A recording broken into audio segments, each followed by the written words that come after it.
When I was in middle school, I was a pretty shy kid. It was the Friday before spring break, and I was pretty excited for it, as my parents were allowing my best friend to stay over for the weekend. Honestly, it was all I could think about the whole day. Now, it's important to note that I would never ride the bus to or from school. My parents were pretty protective, and despite living in a relatively friendly neighborhood, they were never keen on the idea of me taking a bus or even just walking home. I didn't mind, but of course that meant that one of my parents would have to pick me up each day. And each time they did, the school would have whoever was picking me up give them their signature for the school's records. This meant that for me to leave the school, I would need that signature. This day specifically, my aunt and uncle were supposed to pick me up from school, as both my parents were working late. But by the time the bell rang, I could tell neither my aunt's or my uncle's car were anywhere in the parking lot.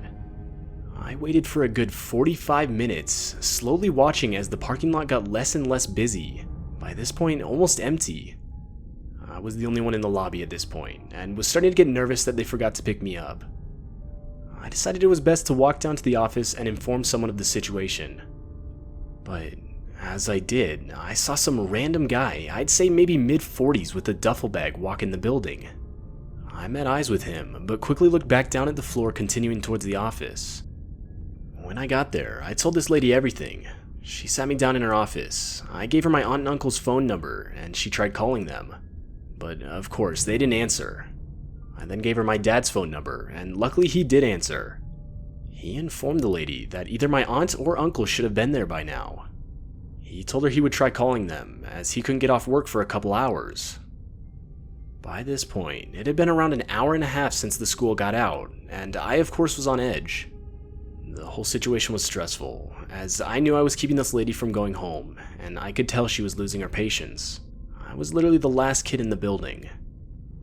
Around 5 minutes later, and nothing had come of the situation yet. But just then, a man in a janitor's uniform walked into the office. I could instantly tell it was the same man with the duffel bag that I had seen on my way to the office, just now in a janitor's uniform. He started talking with the office lady. I remember this part clearly. The man eventually asked what she was still doing at the school, and she proceeded to explain our whole situation.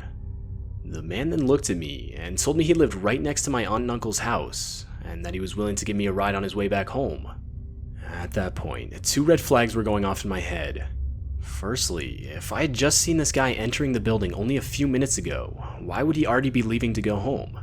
And secondly, there's no way he could have even known where my aunt and uncle lived, as that information was never given anywhere in the conversation. But my thoughts were interrupted by the office lady explaining that it was a great idea. I could literally see the relief in her eyes as she would no longer have to wait for my ride to show up. Not even 2 seconds later, the guy, before I could even say anything in response, grabbed my hand and started practically dragging me towards the front door.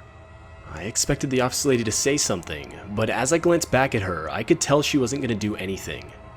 But by some stroke of luck, as I was being pulled out the front door, I could see my uncle's car pulling into the parking lot. I screamed that my uncle was here, and the guy froze for a second. But as my uncle got closer, he let go and started speed walking in the opposite direction. Apparently, the reason my uncle was so late was because of some terrible traffic accident. And at the time, he didn't even have a cell phone, so there was no way he could have called the school to inform them. When I got in the car with my uncle, he proceeded to ask me who the guy was that was holding on to me, and I explained everything.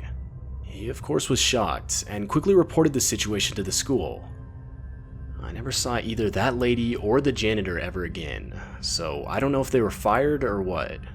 Though, I actually have a theory that the guy was never a real janitor for the school, as what janitor would enter the school in regular clothes and leave only minutes after he got there? Either way though, the whole thing was really traumatizing for me, and it still haunts me to this day.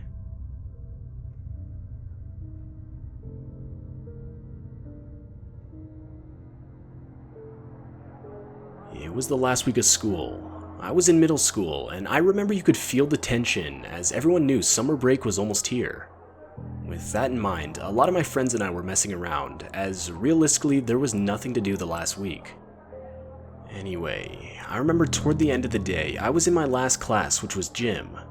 Somewhere during that time, I got thirsty and needed to use the water fountain. Now, our school was really old, so if you needed to use the water fountain, the only ones that worked were near the main entrance to the school. As I was heading there, I realized how quiet it had gotten. Usually, during the school day, when you're walking through the halls, you would be able to hear teachers from the classrooms. I thought it was weird, but my thoughts were interrupted by a kid that looked to be in an older grade speed walking down the hall toward the other end of the school. He had no backpack on, and I couldn't help but notice the look on his face. He looked angry and had one hand in his pocket with the other holding up his sagging pants. I thought he was walking towards me at first, but he walked right past me. I thought it was weird, but ignored it, thinking maybe the kid was just late for class and wanted to get there quick. Finally, I got to the drinking fountain, but right as I started drinking, I could hear a loud pop. I instantly shot up in reaction, listening intently. At first, it sounded like somebody slamming their fist against a locker, but when a few seconds passed and more pops sounded, I knew what the sound was. Somebody was shooting a gun. I instantly ran inside the bathroom to my left, turned off the light, and hid inside one of the stalls. I cannot express to you how fast and loud my heart was beating in that moment. Eventually, all of a sudden, our principal got on the intercom and started telling everyone to get inside and lock the doors. But I figured staying in the bathroom was my best shot at getting out of this alive. For the next solid 10 minutes, I would periodically hear running footsteps outside in the hallway. I didn't know if they were students or if it was the shooter himself. At one point, I could even hear the bathroom door open, just to hear it close again with footsteps running in the opposite direction. Finally, a teacher opened the door and called out to see if anyone was inside. And recognizing the voice, I answered. I've never been more terrified for my own safety than I was on that day. The school ended up locking us down for over an hour until we were finally escorted onto a bus to take us home. Looking out the windows, I remember seeing pure chaos. Police were everywhere. Parents were trying to get inside the building and find their kids. Kids who were walking home were now running. All in all, not a pleasant sight to see. All of the kids on the bus couldn't stop talking about it, but all I could do was sit there and think. I had seen the guy. He walked right past me. Later that night, while watching the news, it was confirmed. That same student I saw walk past me in the hallway was clearly visible on the TV. The headline read that 2 students were injured. To this day, the kid's motives were never made clear to me. I also don't know why the kid didn't even take notice to me in the hallway, but whatever the reason, I'm glad he didn't.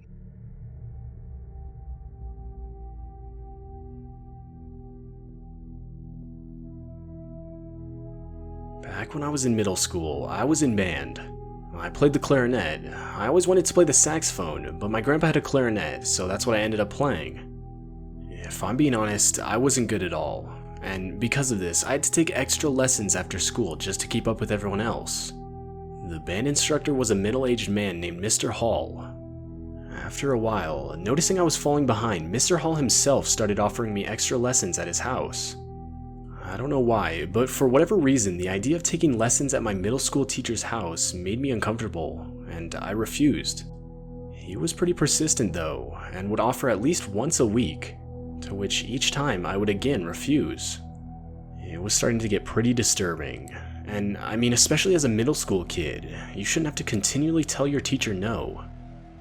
Anyway, one day, Mr. Hall announced that our school had been invited to perform at a Christmas concert downtown. I'm not gonna lie, a lot of us were pretty excited. We all had extra rehearsals, and the school made sure we had everything we needed. Fast forward to the day of the concert, and we all met at our designated area. As we got dropped off, Mr. Hall told all the parents where to pick us up once the concert was over. Finally, the concert started, and quite honestly it went a lot smoother than I had originally thought it would. At the end, everyone had their parents pick them up, and after a few minutes I was the last one waiting, which meant I was now left alone with Mr. Hall. Not even a minute later, out of nowhere, Mr. Hall immediately grabbed my hand and told me I could just call my mom from his house. He proceeded to practically sprint towards the parking lot, with me not far behind, still in his grip. Now, I had very little experience being on my own, and didn't know how to act in this kind of situation, so despite everything in me wanting to stop, I went along. I couldn't tell you exactly where he took me, but it was definitely further out than where everyone else was parked. Finally, his car came into view in a pretty shady area. It was one of those dark blue SUVs.